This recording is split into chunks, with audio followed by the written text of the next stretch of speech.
Have you ever wondered how many styles of Western horseback riding there are? If you answered yes to that question, today's your lucky day. Let me tell you about a few. There's Western pleasure, cutting, roping, and reining. Today I'm going to be specifically talking about reining and how to take care of your horse and get them ready for show season. Part of having a horse is having somewhere for them to stay. Boarding is usually where you keep your horse. Normal horses stay in pastures together in groups, but since our horses are special performance horses, they have to stay in stalls like these. They have to stay individually away from each other because they might kill each other, but we'll get back to that later. Another important barn thing that you have to do is feeding the horses. We feed the horses around 3 times a day, a half a scoop of oats, which these are oats, and about a flake of hay, which is dried grass. This is to help them be on the fatter side because if they're too skinny, they kind of look sick, and they also are more likely to get sick. Having lights for your horses, like these, are to help them become not hairy. The reason why we don't want them hairy is because they look all fuzzy, and it looks really nice when you're showing to have them slick. How they get slick is the lights aren't special or anything like that. They're just ordinary light bulbs, but the cycle of timing. The horses get used to the timing, and their bodies think it's summer all the time, so that they still stay slick. Another thing you have to do daily is training. Training is a very important part. It helps the horses achieve the goals that we've set for them and practice the verbal cues and leg cues. A good reining horse will know what the cues mean and do exactly as you ask. We also have to teach backing.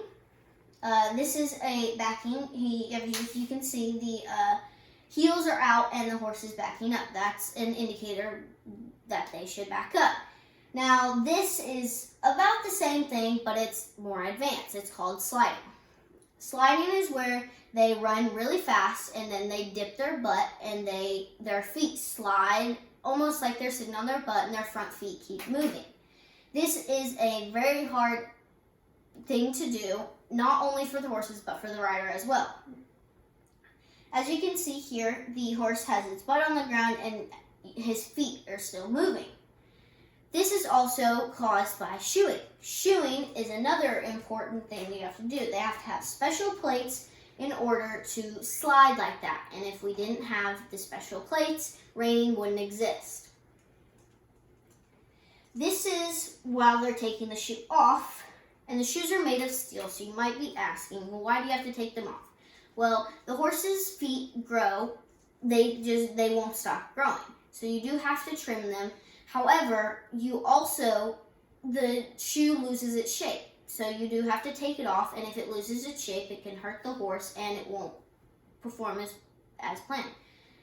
This is how you make the shoes. They have to heat it up and hammer it to the specific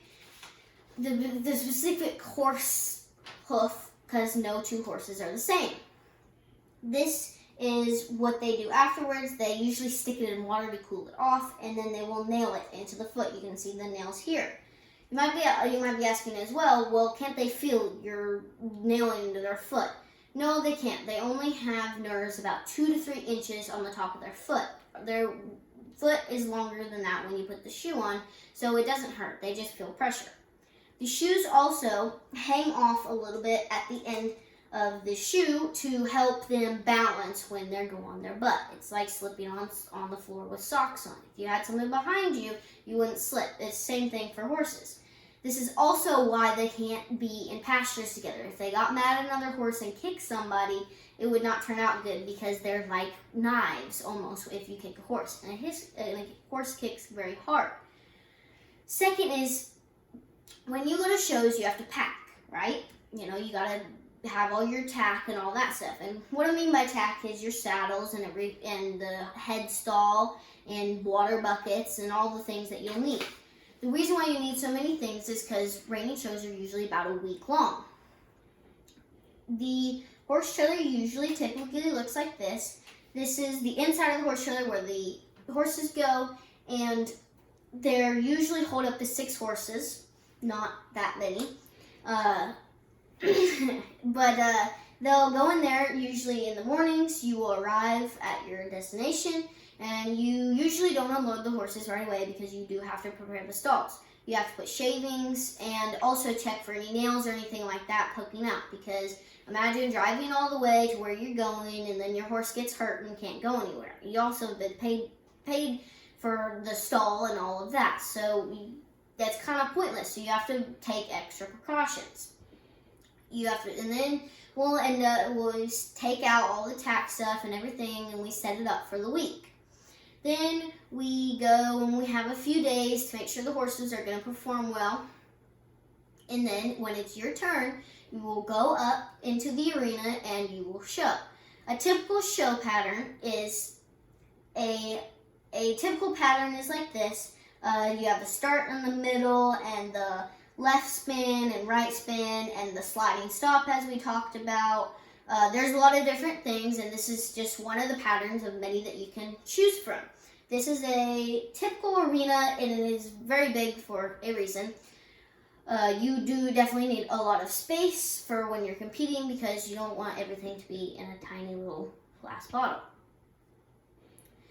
But this is what reining is, and it does seem like a lot just to go and show, and with only five seconds, right? But if you're like me and you love horses, you will definitely think that it's worth it, and you know that your horses are taken care of, and it's what you enjoy doing. Being able to go and show and ride is one of the best things that I can do, and this is just how you do it in the reining world. Thank you.